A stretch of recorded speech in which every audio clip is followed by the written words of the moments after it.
This here is the W3C Box Model. What in the world are we looking at? Well, let's just say that this content is any XHTML tag. It can be anything. But the simple example that I like to use is imagine that this content is an image. So if there's an image inside of this first box, imagine that that image can also have a border. That would be this solid, thick black line. But guess what? There's something between the content and the border, and that's known as padding.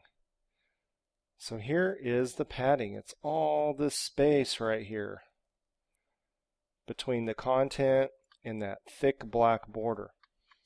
TP, that stands for top padding, right padding, bottom padding, left padding. Did you notice the order that I went in? Top padding, right, bottom, left. Okay, let's do it again. Top, right, bottom, left. One more time. Top, right, bottom, left. Okay, we're going clockwise.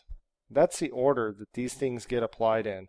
You'll see some syntax that changes the top, right, bottom, and left padding. And when you see a CSS rule that has all four values, it's not going to specifically say that it's the top, right, bottom, and left. You'll have to know the order.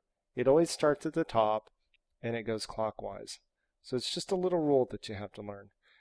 Now, here's a border. Wow. Outside of the border, let's say that you want to push other content away from this image with a border.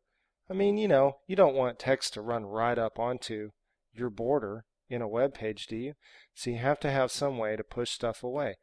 Well, outside of the border, there's something called a margin. Is it transparent? Yes, it is. Here's the top margin, right, bottom, and left. I wonder which order we applied the margin in. Could it be the same as the padding? Indeed it is. Right, so this is a W3C box model. It's really not that hard. All you need to really understand is that every element, and I mean all of them, have a box around them. Okay, so let's go back over that. I said, hey, this content in here, let's imagine that it's an image. Well, what if it's a division? Same thing. A division, a paragraph, an HR. It just doesn't matter. Okay, all of those things are a box. They have this box around them. You can display that box and you can color the background of that box. You can also add padding, and you could add a border, and then you could add a margin to any of those items. So again, and this is a very important concept, all of your HTML tags will adhere to this W3C box model. They all have a box around them. They all can have borders. They can all have their padding and margin changed. Alright, so if you know that, it'll make your life a lot easier going forward.